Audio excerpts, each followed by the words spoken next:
Lo que sucede a nivel internacional, cómo tiene repercusión no solamente en el mundo, sino también por estos lados en cuanto a la economía, la política internacional. El Reino Unido, que tuvo que sufrir la salida de Boris Johnson, como ya se la conoce, luego Liz Truss, que duró realmente muy, pero muy poco, apenas un puñado de días, 45 días, y ya se ha resuelto la asunción como primer ministro de Sunak.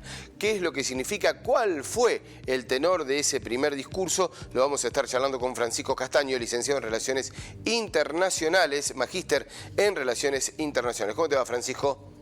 ¿Qué tal, Mariano? Muy buenos días. Encantado de estar acá nuevamente. Bueno, no, es un placer. Bueno, finalmente hubo, después de algunas carpetas que estaban sobre la mesa en la posibilidad de asunción como primer ministro, la decisión justamente de Rishi Sunak. ¿Cuál es la elección? ¿Qué significa? ¿Y cuál fue el tenor de estas primeras palabras?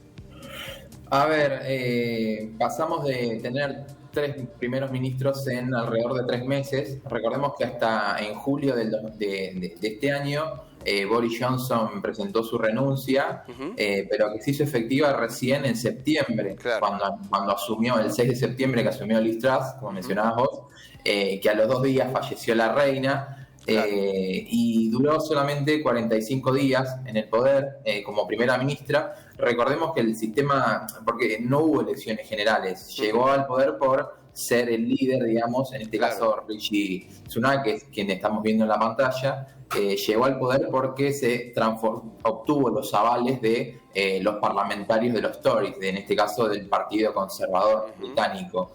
Es un sistema de gobierno parlamentario británico que no eligen presidente como hacemos nosotros, sino que eligen a los representantes que van a los diputados que van a estar en la Cámara de los Comunes. En este caso son 650 diputados y el partido que obtiene mayoría, el más elegido, será el encargado de elegir a su líder y este se transformará en el primer ministro. En este caso primero fue Boris Johnson, en septiembre fue Liz Truss, y ahora, en este lunes, fue elegido Rishi Sunak, que no es un outsider, no viene, digamos, o sea, es conocido por tener unas redes sociales activas, mostrar sus temas, además es una de las personas más ricas en el Reino Unido. Tiene, digamos, junto con su esposa, que también es una heredera multimillonaria, tienen el doble de la fortuna que tienen el actual rey Carlos III y la reina consorte, pero participó desde el gobierno británico desde el 2015, estuvo como diputado en la Cámara de los Comunes y en febrero del 2020 fue nombrado secretario de Hacienda de Boris Johnson, es decir, lo que sería el ministro de Economía para nosotros. Sí. Fue muy cercano a Boris Johnson. De hecho, fue muy particular cómo se dio su llegada, la llegada del actual primer ministro, porque fue muy cercano, como mencionaba Boris Johnson. Tuvo un plan económico muy importante durante la pandemia, prometió una ayuda de más de 400.000 millones de libras para la sociedad en el momento de la pandemia, que fue muy importante, tuvo mucha popularidad. Sin embargo, en los últimos meses hubo un problema al interior del partido, sobre todo de que Boris Johnson apoyaba a una persona que había tenido un historial de violencia. Entonces presentó su renuncia y a partir de allí comenzó toda una espiral de renuncias al interior del partido que llevaron primero a la dimisión de Boris Johnson, luego a la asunción de Liz Truss.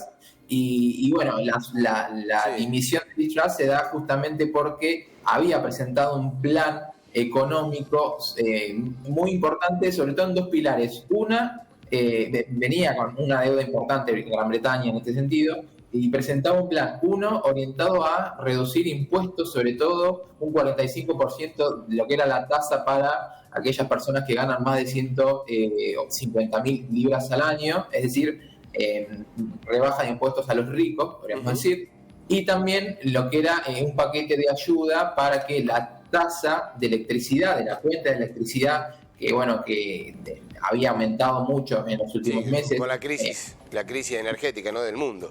Claro, exactamente. Había aumentado mucho como consecuencia de la crisis energética, le había puesto un tope. Todo lo cual, digamos, lo que iba a representar para el erario británico, lo iba a sacar desde, en este sentido, de los impuestos. Pero bueno, todo esto le iba a generar un agujero fiscal muy grande, y Rishi Sunak en un momento había peleado por la digamos, el Premier, por ser Premier contra Liz Truss, y perdió porque había prometido o había dicho que no iba a aumentar impuestos hasta que no se estabilizara la inflación. Claro. Bueno, ahora tiene esta posibilidad, ¿no? Sí. Ahora digo que tiene la posibilidad de asumir.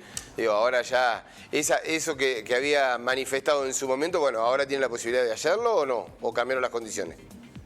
Y yo creo que ha mantenido su discurso. En su momento, esto de no aumentar impuestos,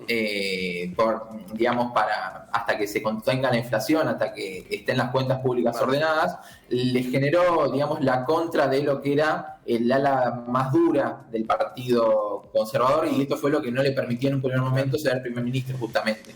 Sí. Pero se lo vio, ha mantenido un discurso coherente en este sentido, sobre todo de una persona en el sentido del Partido Conservador, de los Tories, que buscan, digamos, la estabilidad de las cuentas públicas. Se lo ve muy afín a esta idea en un momento en que la economía británica no está pasando por buenos momentos, con una inflación de un 10%, y bueno, con la crisis energética que habías mencionado anteriormente. Francisco, mucho de economía, estuvimos hablando a ver cómo se puede manejar, porque él viene profundamente, ¿no?, del sector económico también, pero y a nivel política internacional, Unión Europea, ¿por qué no?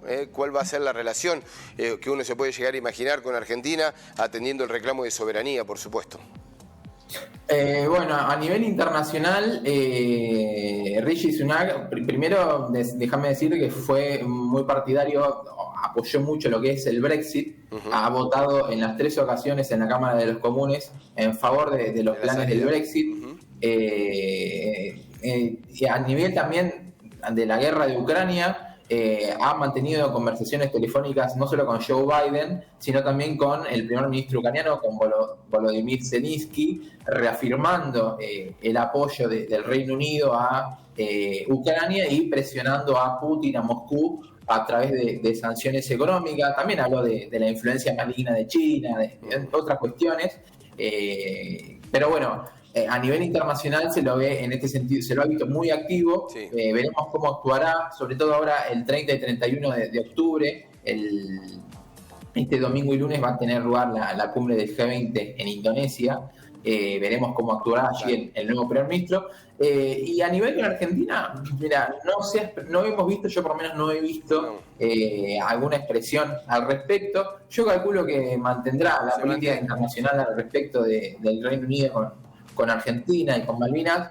Ha mantenido una línea histórica, sobre todo luego de la guerra de Malvinas en el 82, de apoyar lo que es la autodeterminación de los Kelpers, y bueno, y mantener una negociación con Argentina por fuera, digamos, a través de un paraguas de soberanía. Francisco, como siempre, muy amable y muchas gracias. Un placer como siempre, Mariano. Nos reencontramos la próxima. Chau.